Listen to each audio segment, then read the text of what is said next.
All right, everybody. Super excited. Rick, before we get rolling, how was your day today? It was pretty wild, Scott. Like always, just like the rest of us, living the dream, working through the day. Yeah. How about you, Gene? I'm doing great, man. Just trying to produce content and get information out. There's just a lot going on in the industry right now. A lot of new product launches, and it's an exciting time in audio, I think. Yeah, it is. There's so much happening right now. It's hard for a lot of people to even keep up with. Well, look, I really appreciate you guys joining in on the stream. Let me just introduce. I'm Scott Newnam, the CEO of Audio Advice, and I've got with me today Rick from madVR Labs. He's the president there. We've become really good friends over time. And Rick, I want to thank you for joining. I'm super excited about this. And we've got Gene De La Sala, who's also become a great friend. We've done a bunch of videos together, a lot of live streams, and just super excited to have two great minds on this and work through and just tell everyone a little bit about madVR to start with. So thank you guys for joining. Yeah, absolutely, Scott. Thanks for having us. This is going to be a lot of fun. Love doing these things. You bet. And I'm going to admit I'm a little out of my element with madVR and video in general. So this is something that I'm learning as well. And I'm looking forward to this live stream just to dive deeper into your product, Rick. That's great. What I'm going to do right here, place.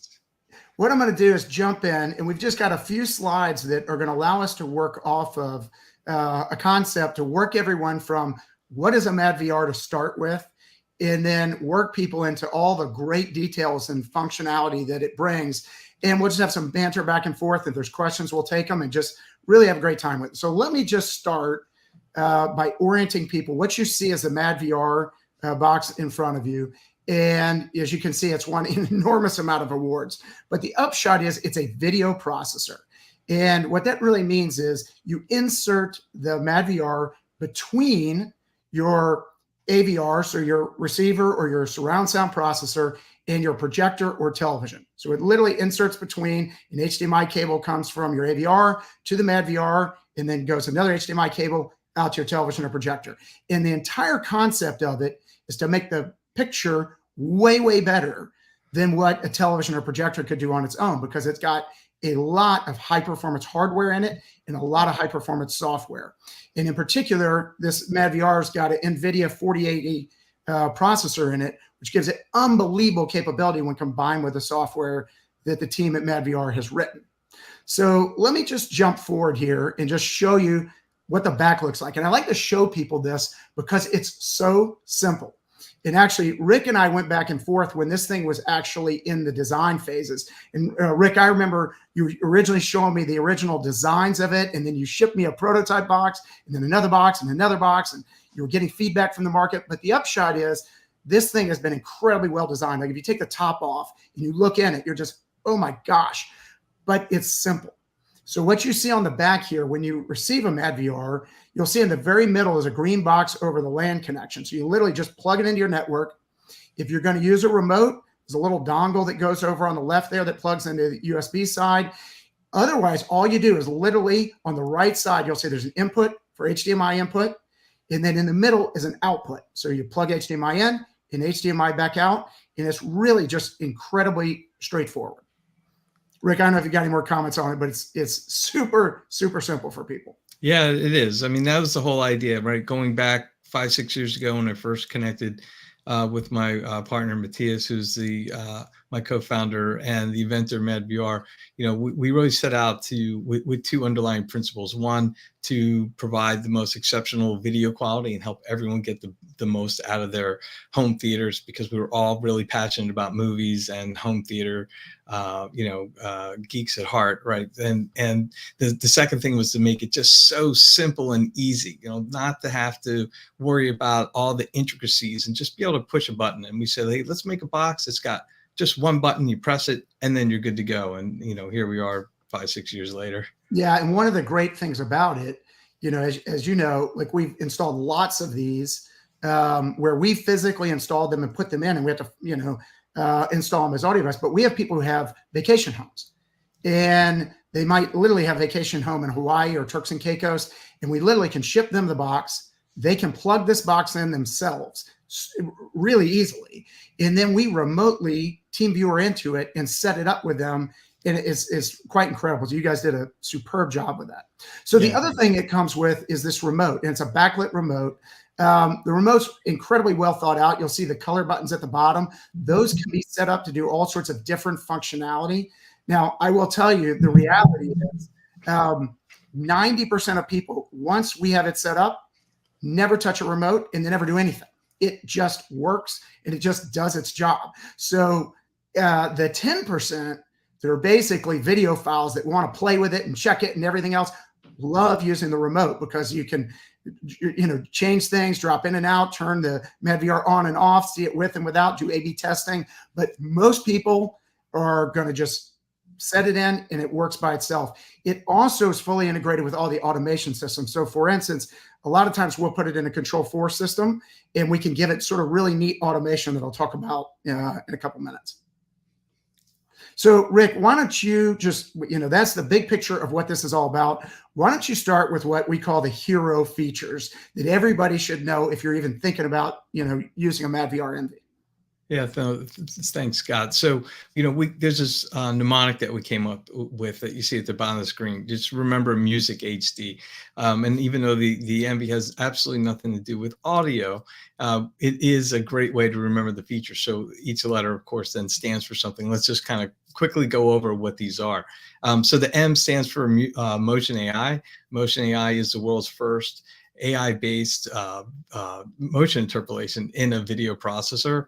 We're really super excited about it. It was in development for a couple of years. We've had tremendous feedback about it, and we'll talk a little bit more about what motion interpolation is and what motion AI accomplishes when we get further into our presentation here.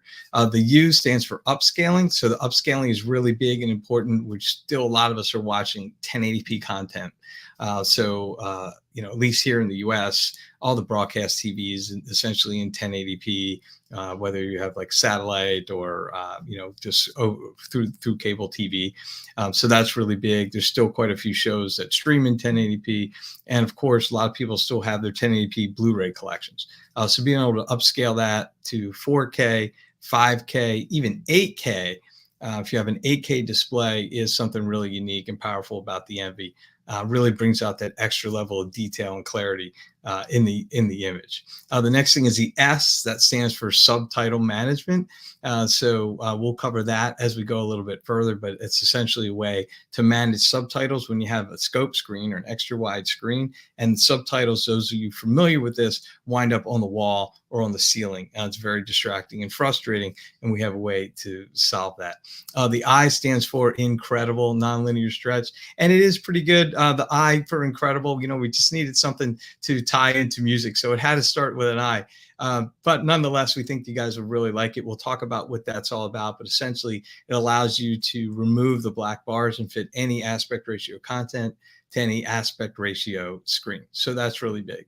The next thing is C. That stands for control, all sorts of control. So Scott, you mentioned being able to remote into an Envy as a dealer with the user's prior permission to be able to control that device, provide them with technical support, training, help them understand how to use the product, help them fine tune settings like nonlinear stretch or motion AI to suit their taste. So that's really big. Also calibration control. The Envy has the largest support for being able to really fine tune the image using professional software to hit all those reference standards in color, grayscale, gamma, all those kind of great things. Also things like IP control.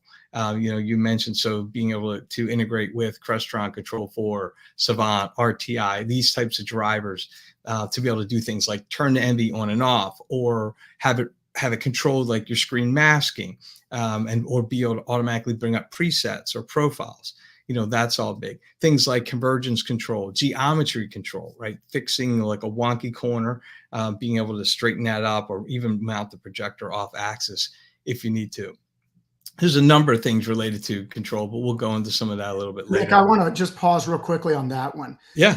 You went through them pretty quickly, but there's one that people don't think about a lot, but as a installer, this one's huge, which is if you have the projector pointed at your screen and it is just barely slightly off, maybe you got it right the first time you hung it, but your house is settled and you're playing with it. You're just doing everything you can.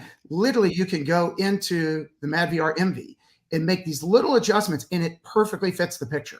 And it's like magical for really installers who want it just perfect. Yeah. Yeah, I mean, because we all will really kind of obsess. I don't know about you guys. I've got a lot of OCD in me, and there's something super satisfying about seeing a projected image that is just perfectly square. If you've got like a ticker going or at the bottom, you can just see like the distance between the ticker and the bottom of the screen or above it is just perfectly straight. So those types of things. And Scott, like you mentioned, like as an installer, do you want to spend 2 or 3 hours messing around because something is slightly off, right? And you've got a corner. And normally you might just kind of give up and just zoom out and hide that corner. The MV just allows you to kind of tuck that in and control that. So those things are great. By the way, there are cases where you actually can't physically get it perfect because you just think about a window frame or a frame for a screen. They're not 100, nothing is 100% exact, right? So it could be off by tiny bits. If you have OCD, it matters. Yeah. Well, the other thing too is what happens when you have a screen that has a really narrow or thin bezel. That makes it even harder to get the picture aligned, and you don't want to use keystoning because you lose resolution. So when you do this trick, Rick, are you basically preserving all the resolution and still being able to square the image? Because you can't do that with keystoning.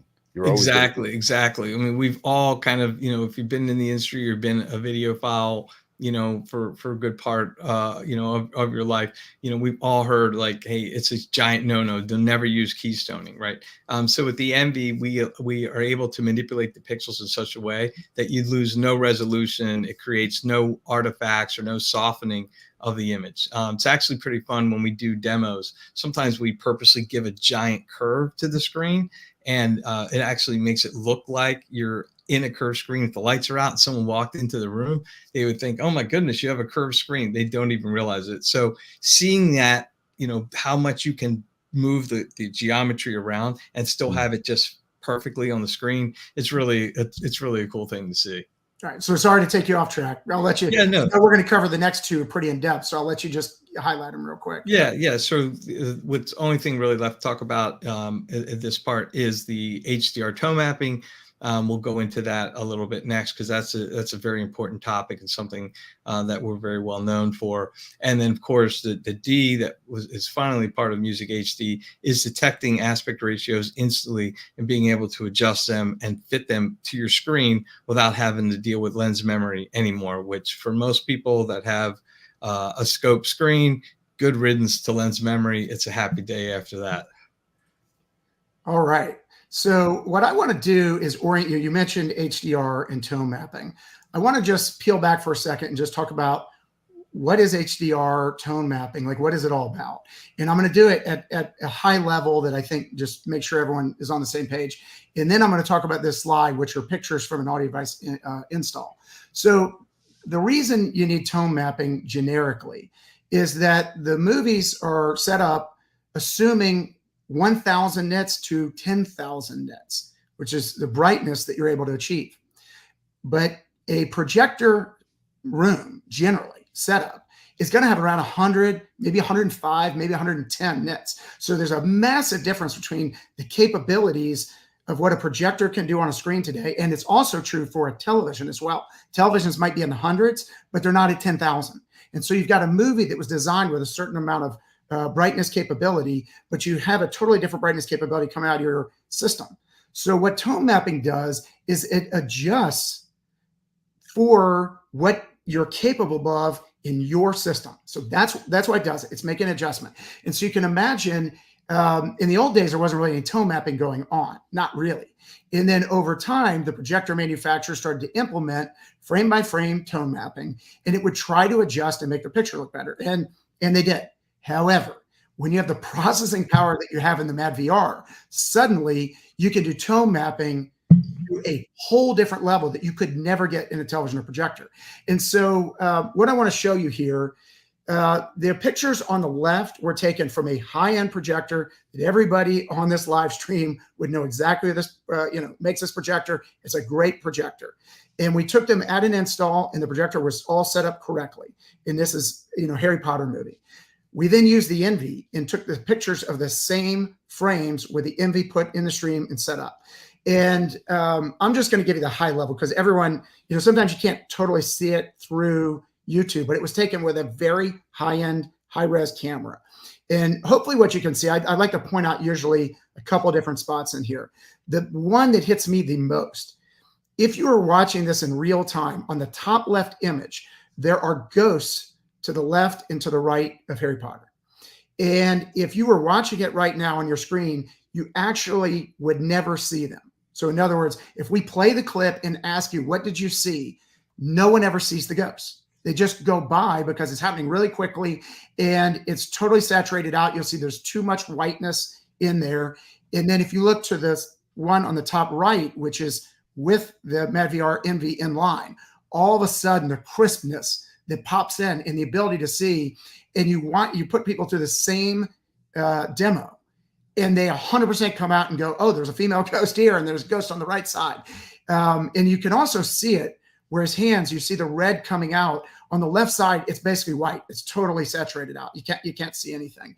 And you can see the red coming out. And then if you move to the bottom ones, one of the tricks here is that in most processing, you're trying to deal with the fact that you need massive brightness, but yet you don't want to just wash everything out. And you see it totally washed out on the left. So the colors are totally gone. The green is gone on the left. The red is gone. And it's just a big blob of white in the middle, in the bottom left. Once the madVR Envy is stuck in, you see the detail that's happening where the green and red hit together in the very center, which is really relatively complex to do. And then it's very clear with the red coming in, the green going out. So anyways, these are just pictures from an audio device setup that we thought is a great way to see an A/B comparison here. That's YouTube. Yeah, and if I may jump in for a second, another interesting thing to point out is that sometimes these things we miss are intricate to the storytelling. So for example, the ghosts and the figures back here play an integral role in the story. And so it's not only just about video quality, but it's about the emotion of the movie and about the storytelling, where because the way that the display may not render it as it was intended to be seen, it may leave you missing key element of the movie and or missing an emotional element that the director wanted you to feel in that moment. That's right. And I'd say that's true across all the capability to deliver you both audio, which Gene, is a super expert on, and the video, getting the emotion right. Yeah. Yeah. Right. Yeah. And I would also just add, if I may, too, the brightness factor is also a big deal when it comes to micro LED displays. We're doing a lot of madVR Envies now with video walls. So this is not just limited to projectors. Now you will get more brightness, but they're still way short of these 1,000 and particularly 4,000 plus nits. So it's a product that really solves the problem across multiple product lines. Yep. So Rick, why don't you talk about contrast recovery here? Yeah, so this is another aspect, a patent pending aspect of of our tone mapping that we call contrast recovery. So, Gene, you had mentioned something right before we went live. You had asked me about, hey, in your setup, it's a challenge because HDR often looks too dark, right? Mm-hmm. And that's a common challenge that we hear our customers that deal with, and one of the reasons they get the Envy for the tone mapping is being able to render HDR with the rich blackness without crushing and making it too hard to see, like is happening in your case, or what you see here, which is the highlights getting blown out. So blacks crush and movie gets too dark, whites crush and you lose a lot of detail. And so you can see here, like in box 5, compare that same area to the area with the Envy directly below it. You can see all the trim on those headlights clearly. You can't even see those are completely blown out in box 5. And if you look at box 2, you can see all the little Lego nubs, and in the street below box 2 and the street where the number 3 is, compare that to what you see in the image below. So much more contrast, detail, clarity. The giant haze is lifted off the image. So these are all things that the contrast recovery aspect of our tone mapping, which is very unique to the Envy, does behind the scenes to also render this, with a really spectacular view. So forgive my ignorance here about the tone mapping if this question is too obvious, but is it dependent on the projector? Do you completely bypass the tone mapping of the projector when you use the madVR? So would you see a more dramatic effect depending on which projector you're using, depending on how good their internal tone mapping is? It's a great question, because what we do see is a varying degree of quality across the manufacturers and the different types of displays, everywhere from very good to not very good. And so it make a difference as far as the internal one. However, when you see the Envy compared to any of these implementations, and whether we're talking about a $5,000 projector or we're talking about a $500,000 very high-end projector, these are all challenges that display manufacturers across the board, no matter how big or small, are challenged with. And this is where the Envy ties in to really bring out the best. So, and Gene, to answer your questions more specifically, when it comes to HDR, correct. So the Envy replaces the function within the projector or the display, or let's say your video wall, with having to do the tone mapping. So the display doesn't even realize it's HDR. We're doing all the processing and sending it to the display. And the whole idea is that we prepare the pixels for display and let the display actually paint them on the screen, which is where they excel. So a professional calibrator, are they going to basically leave the projector in default and do all the calibration in the madVR, or are they going to do some sort of calibration in the projector and then switch over? Yeah, so generally the recommended practice is to get the projector to a neutral baseline.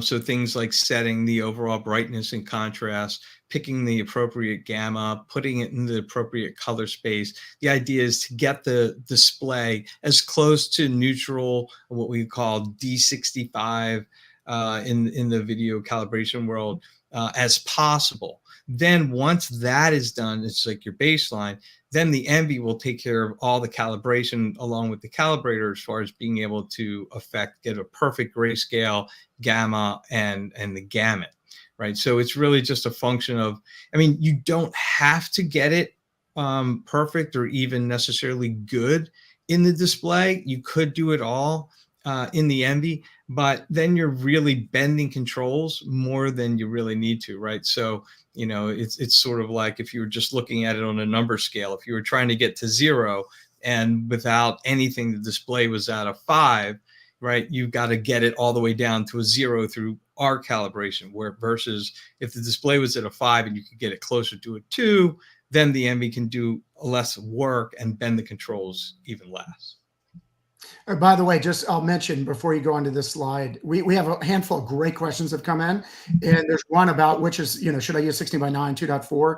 I'm going to cover that in a couple of slides. I'll make sure. There's also a question about gaming that I'm going to come to in a slide as well. So just remind me, guys, as we get there, I'll make sure we cover. Okay. Rick, you want to take this one? Yeah. So this is another aspect of our dynamic tone mapping. Again, another feature unique to the Envy is our highlight recovery. This is another one of our patent pending technologies. You can see here, like Gene, we were talking about not crushing the brights, right? So one thing that all displays tend to struggle with their tone mapping is preserving the difference between very bright pixels. Okay, so if you have two pixels that are both very bright, but one is supposed to be brighter than the other, but they're both wind up rendered either the same or very close, you wind up with what you see on the left, okay, which is just not enough a differentiation between two bright pixels that are not the same brightness. Instead, it kind of turns into like this murky, blown out type of look, right? So if you were to focus, let's say this stem that's coming up to the middle leads you all the way up to the top, one of like these, if you want to call it like a leaf at the top, and you look at that on the left, and then you compare that to like what you see at the top on the right, look at how much more detail you see there. And likewise, look at the inner dome on the left and the inner dome on the right, especially as you get closer and closer towards the center. You can see so much more detail. Now, remember, we're looking at this on a relatively small screen, right? So imagine this on a 150-inch or 200-inch micro LED wall, right? Or a 16-foot or even a 10-foot wide projection screen. All these details we're seeing become even bigger when the size is bigger. So, Rick, I'll take this one. So, I find this particular slide for many customers who are buying a madVR MV is the most important slide. And this tends to be what we call luxury customers. In other words, it's a consumer who says, I want my system just to work flawlessly, be beautiful. I'm not a video file. I know it's going to look better, and I appreciate it's going to look better, but I'm getting it to do what you see here. So let me just generically explain what's happening. What you see is a 2.4 screen. And what happens is we put into the NV the height of your screen. And we basically say this is a fixed height. It then can look at every single signal coming in of any aspect ratio and fit it perfectly to the screen. So what that means for those of you who, let's say you've got a 2.4 screen today, probably what you're doing is when you have 16:9 content, you're hitting a button to shift and use the zoom on your projector to come in and out, to zoom in and out to fit whatever aspect ratios you want. And maybe you just did 2 of them, maybe you programmed 3, maybe you programmed 4, but you don't have them all. With the NV, it does all of them. Every single aspect ratio will fit perfectly. So you see here, if it's a 2.4 image in the top one, it fills the screen. And then if it's a 16:9, it fills it from height perspective and fits it in perfectly. And in fact, in this particular example, it's a sort of famous one. This is Interstellar, but it's one of the handful of movies where it has both 16:9 and 2.4 or widescreen content, and it moves back and forth, which you could never do with your projector, like hitting the button, trying to go back and forth as it does it. The NV senses it and instantaneously adjusts it. So you get the exact right experience as it does it. So literally there are a lot of consumers that just say, I want it to do this. I don't have to push a button. My wife doesn't know how to push the button. Kid doesn't know how to push the button. And I don't have to move it around. I just want it to work. And so this is probably one of the biggest parts in the whole shebang.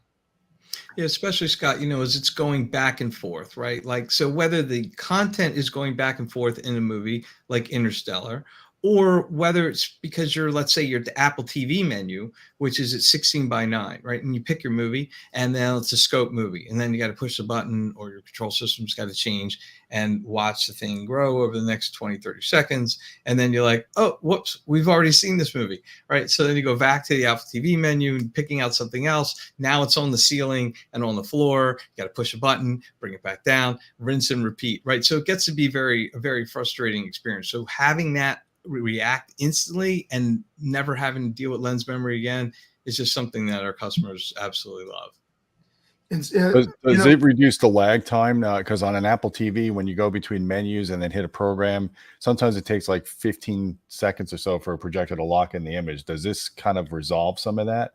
Yeah, but the NV will do that, but it actually has nothing to do with the aspect ratio detection. It just has to do with the signal handling, especially if you're using Motion AI. And I'll be sure to touch on that aspect of how Motion AI. That's a great question, Gene. We weren't going to put in, but I think it's worth. On this slide, I just wanted to show you, we could talk for 10, 15 minutes just on aspect ratio handling. And some people, it's hard to grasp, like, what does that really mean and how does it work? I did a whole video previously on the madVR that goes into a lot of detail, and we'll put a link to it in the description or in the comments here. And if you want to go watch it, you can see on the screen, we do overlays over the screen, and I show it in exact detail and break it down. And so if you watch that, you'll go, oh, I got it. It makes total sense.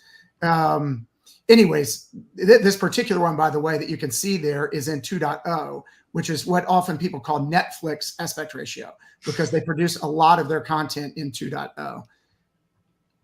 So with that, let me hand it, Rick, over to you, because now I've talked about, okay, we can make it fit your screen, but I showed there's black bars. What if you don't want the black bars at all? Right. Yeah. And that's something we hear a lot, and we hear our dealers tell us a lot, that the feedback they get from their customers, hey, we spent all this money on this giant screen and we just want to fill it. Why do we have this black bar? Right. And then the dealers explain to the customer, well, there's this thing called aspect ratio and there's different and the customer's like, I don't really care about any of that. Just fill my screen. How do we do this, right? And so we just covered about how the MB will fit, give you what we call constant image height, but at the expense of adding the black bars, just as if you were moving your lens memory. But now in this case, especially for sports, being able to get rid of the black bars is just incredible when it comes to bringing up the whole level of immersion. So this is a video that I should say a picture that we like to use to demonstrate just how the MB does this, because this is another one of our patent pending techniques. The MB is the only video processor on the market that will do both simultaneous vertical compression and horizontal stretch. And the benefit there is that we share that geometric distortion that is being introduced across both the vertical and horizontal axes.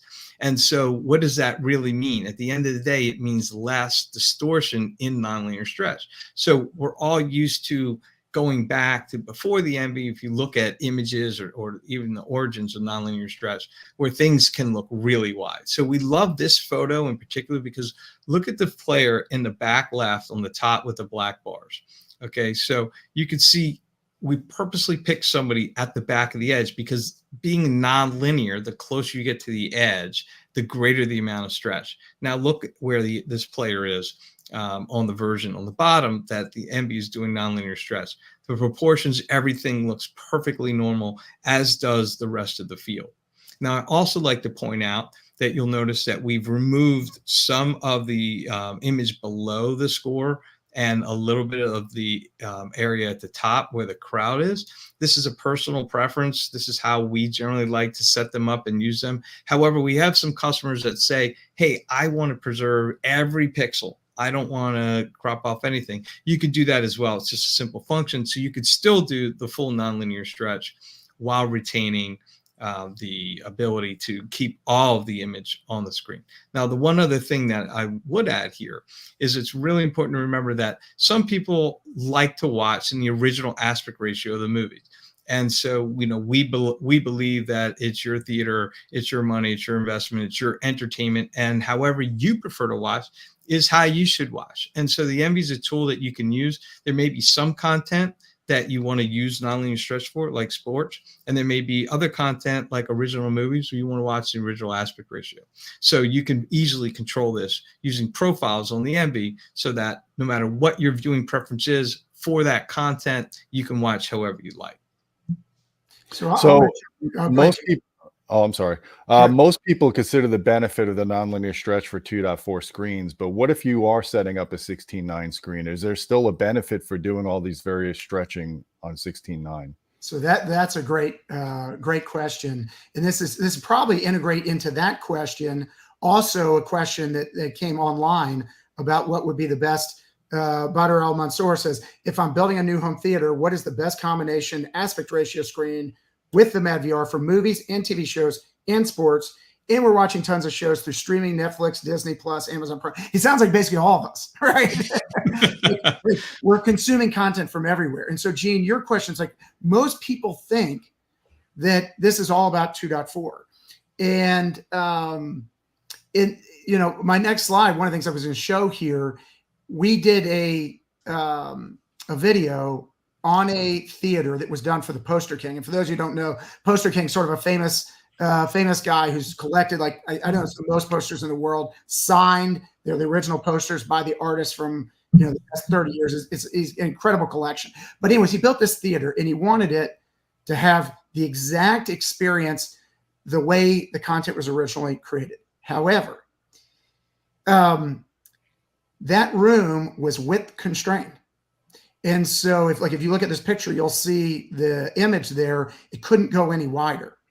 But he wanted the biggest picture he could get. So to weave all this in together, I would say, and then Rick, you can tell me if you disagree, in general, if you want to do what he said, you would do a 2.4 screen and you would put in madVR. We would set up all these capabilities within it, a great projector, and you can then use linear stretch when you want it, and you can turn it off when you don't want it to get the best experience, unless the room is width constrained.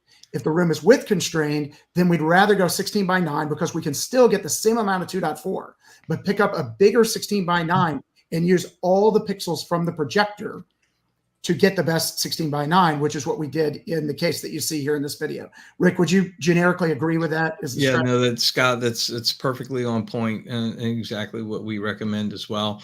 You know, one of the cool things about nonlinear stretch is it's a sort of like a little running joke, because 16:9 users always seem to feel like they've kind of gotten forgotten about.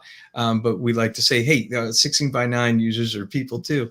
And this is very important focus for us to make sure that, you know, there's great features for everyone. And our nonlinear stretch is actually used in 16:9. At first, people are like, well, isn't that only useful if you have a scope screen? But what we are able to do with our vertical stretch and compression is we're able to take an image, and, you know, you've got those giant black bars at the top and bottom of the screen, right? When you're watching a scope movie on a 16:9 screen, I mean, it's almost painful. But we can bring back up, we can cut about half of those black bars, the top and bottom, in half, and bring back that image. So instead of losing about a little over 30% of your image, you can only lose about 15%. And the level of immersion is fantastic when you're watching this. So instead of feeling like, oh, my image is so small, the image is stretched, but you can't really tell at all, as long as you don't go past about the halfway point on those black bars. Now, we have had some people that say, well, I just fill the whole screen top to bottom. In my opinion, it starts to look a little wonky when you go past that halfway mark, but they still say, I hate black bars so much. I see what you're talking about, but I'd still rather see that than see the black bar. So again, the versatility in the Envy to be able to set it up however the client or you want is, you know, really fantastic. So that feeds in really interesting to, there's a question in here which someone asked about, you know, did it integrate with Control 4? In this particular implementation, it was integrated with Control 4, and we did something very interesting. It's a 16:9 screen, but we did horizontal masking. So just pause for a second so you get it. The screen is like this, and when you watch 16:9, it fills the screen. Then if the homeowner decides to watch 2.4 content, the Envy can see that it's 2.4 content, tells the Control 4 system that, and the Control 4 system can then move the masking in and fit the masking perfectly over it. Now, from a practical perspective, to get what you just talked about, Rick, the question is, like, what do you do if you have 2.0? And the reality is with 2.0, most people would like to just fill the whole screen because it's not enough of a stretch that most people are even going to see it. So there's a concept in the madVR called profiles. When we deal with luxury customers, we don't even talk about profiles. We just implement them. They don't even know it's there. When we're dealing with video files and really tweaks and people that want to get into the details, we teach them about profiles and say, what do you want? And we get into details from it and allow them to adjust it. But here's basically what happens. When the poster king is at home with his family and watching Netflix or whatever else in a, let's say a 2.0 comes up, it'll go to 16:9 and fill the screen. Or if it's closer to a 16:9 aspect ratio, it'll stretch to 16:9, or if it's something closer to 2.4, it'll bring in the bars and stretch to 2.4. So it'll always give him the maximum capability. But if he's watching by himself, he wants to watch it exactly as it was intended with no stretch at all. And so he hits one button on the Control 4 remote. That takes out all the zoom, all of the nonlinear stretch, and then just matches the masking to whatever it is he's watching. Anyways, it doesn't need to understand all the details of how it works, but it just does that. And it's pretty powerful how it integrates into the systems like that. Yeah, it's really slick the way you guys integrated that and provide them all that control. I should also add that in addition to Control 4, we also have drivers and support for other popular control systems as well, like Savant, RTI, Crestron, and even an open API. So if anyone is DIY or likes to do things on their own, you can write your own little control driver and talk to the Envy and get feedback from it on everything in real time, including the aspect ratio that's currently playing. Yeah, I'll say as an implementer, because I worked with Rick and his team on beta testing and then QA and giving feedback on the Control 4 drivers. They were building it. Everything is in it. So if you are a geeky video file or automation person like I am, you can do everything that you could possibly imagine and trigger from it and everything else. Anyways, I won't waste more time on this particular page.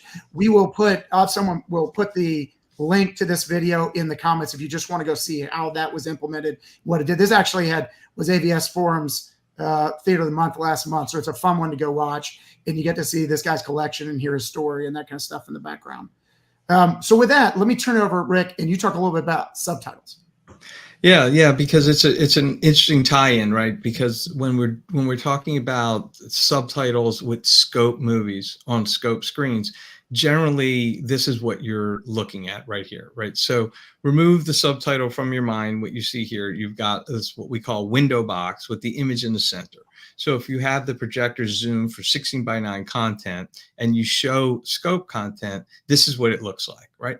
And so anyone with a scope screen, either with lens memory or manually, will then, when the content is scope, zoom the lens so that the four corners of the image go into the corresponding four corners of the screen. Now, if you picture what that would look like, just picture magnifying this and zooming so it's larger and larger and larger. What winds up happening is it means the top and bottom and sides are, of course, also filling the screen. And then eventually what happens is you get to the part where those trees are along the bottom is at the bottom of the screen. But that then winds up pushing the subtitles because everything is moving down. And the subtitles wind up on your wall instead of on the screen. And likewise, same thing happens at the top. So the top's often used for closed captioning or things like, doorbell rings, right? And so when you have that happen, it's very frustrating because you can't see them. So what winds up happening is you wind up having to zoom the thing instead of filling the screen. You have to zoom out in such a way so you can keep the subtitle on the screen. And you can cheat a little bit and say, okay, I won't zoom all the way down. I'll just zoom enough to leave a line for the subtitles.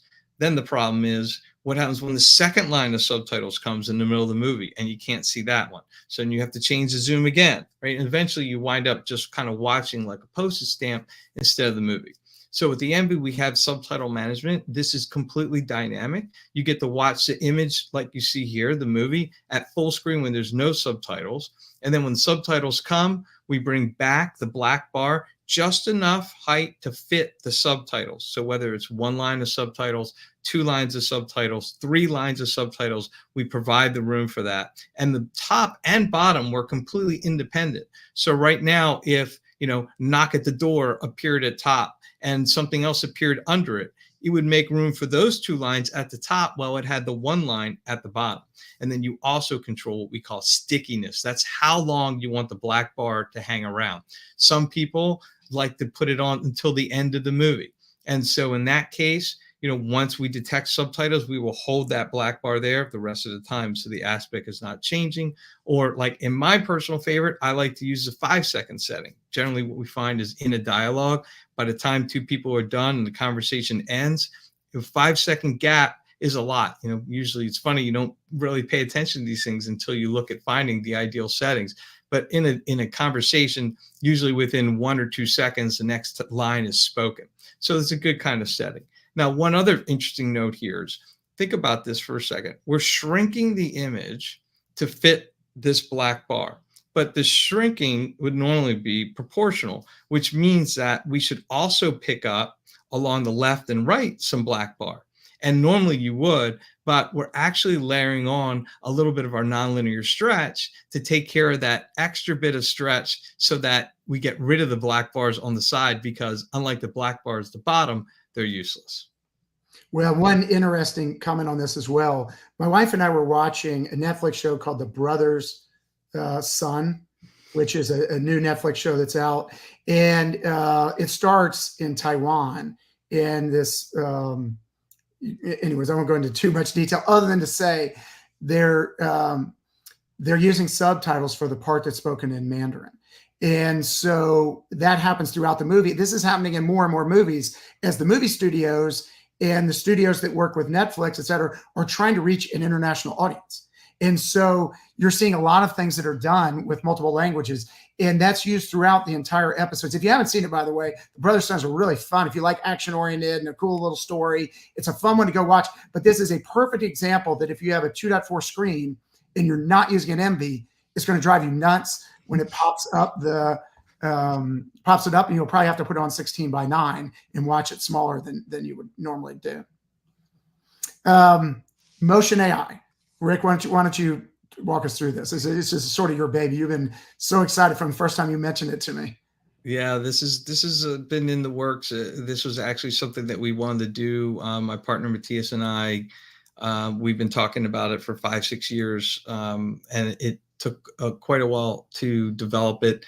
But let's kind of start at the basics, right? What is motion interpolation, right? So motion interpolation is the art of creating frames where there are none. So movies are at 24 frames per second.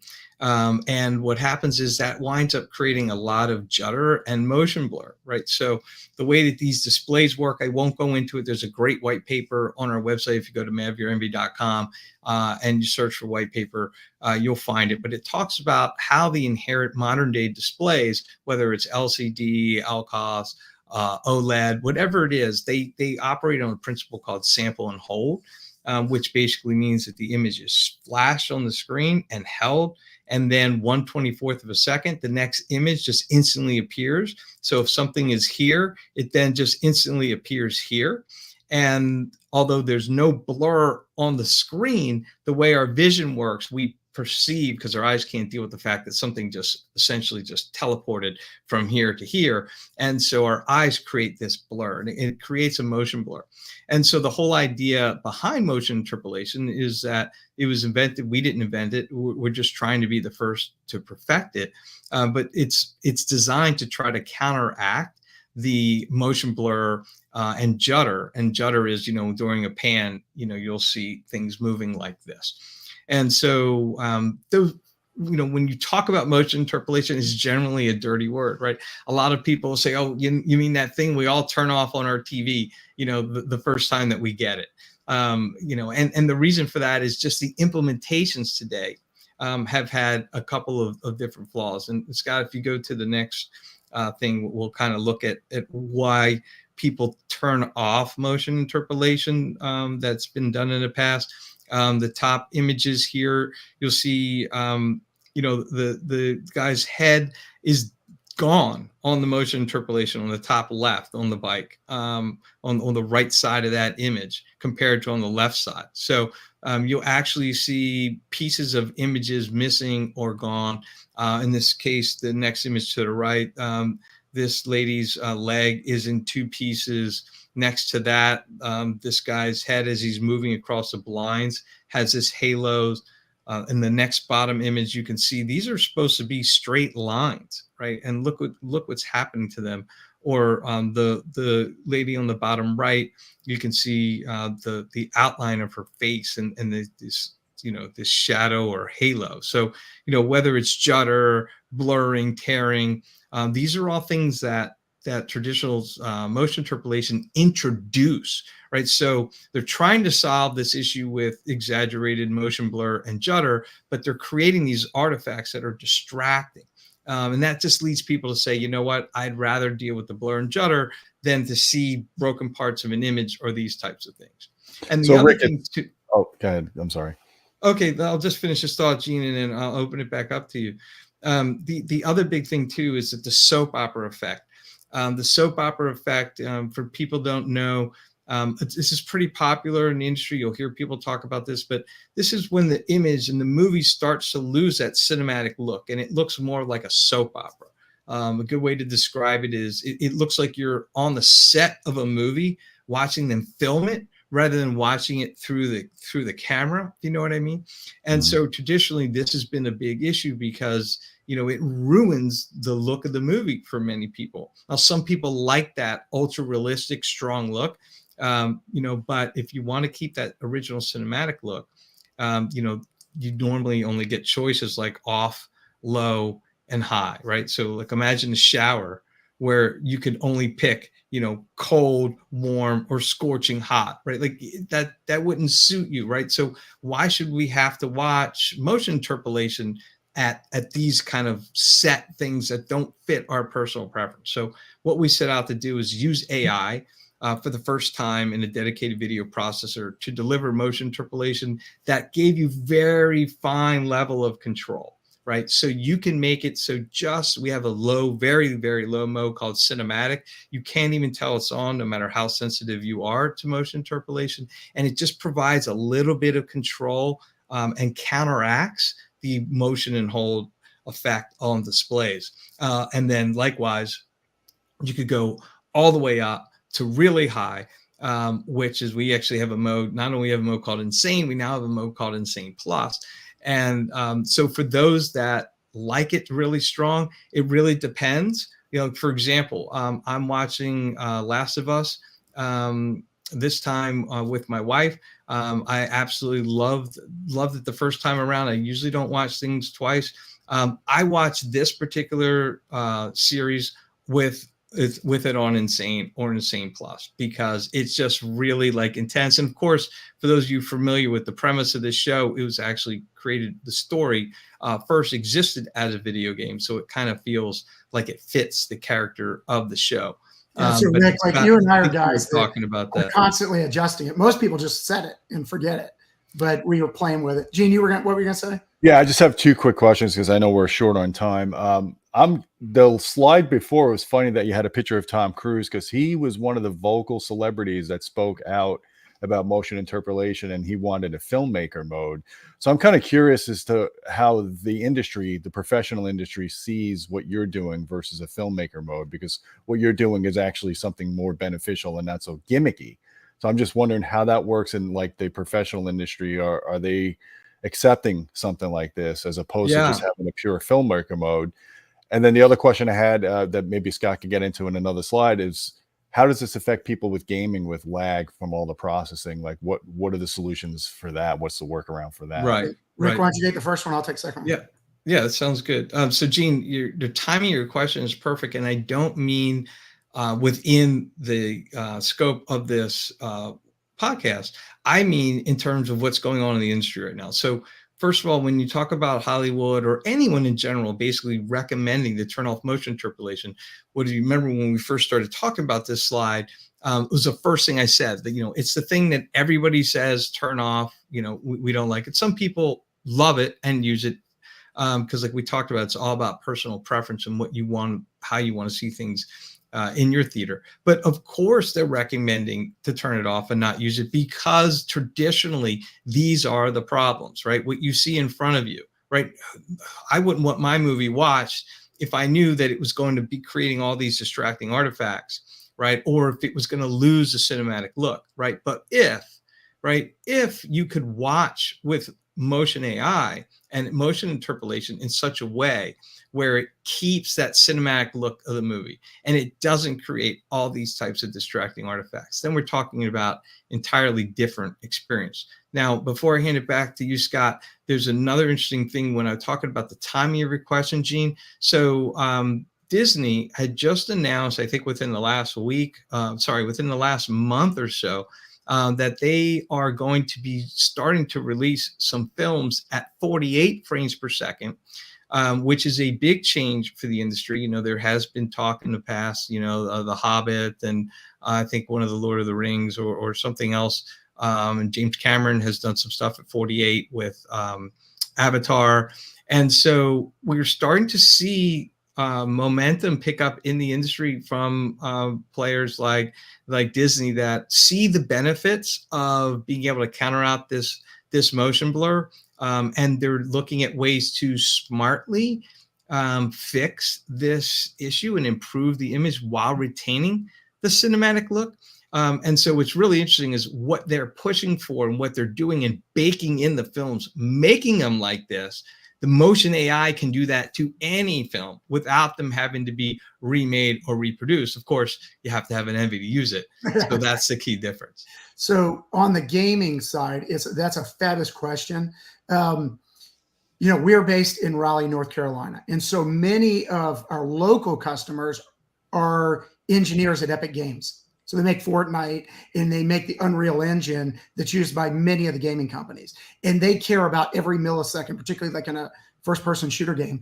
And obviously to do this kind of processing takes time in right through it. So I didn't show this on the original slide of the back of the MV, but I showed you there was an HDMI port that comes in and there's an HDMI port that goes out. Well, there's another one right next to the end that's called bypass.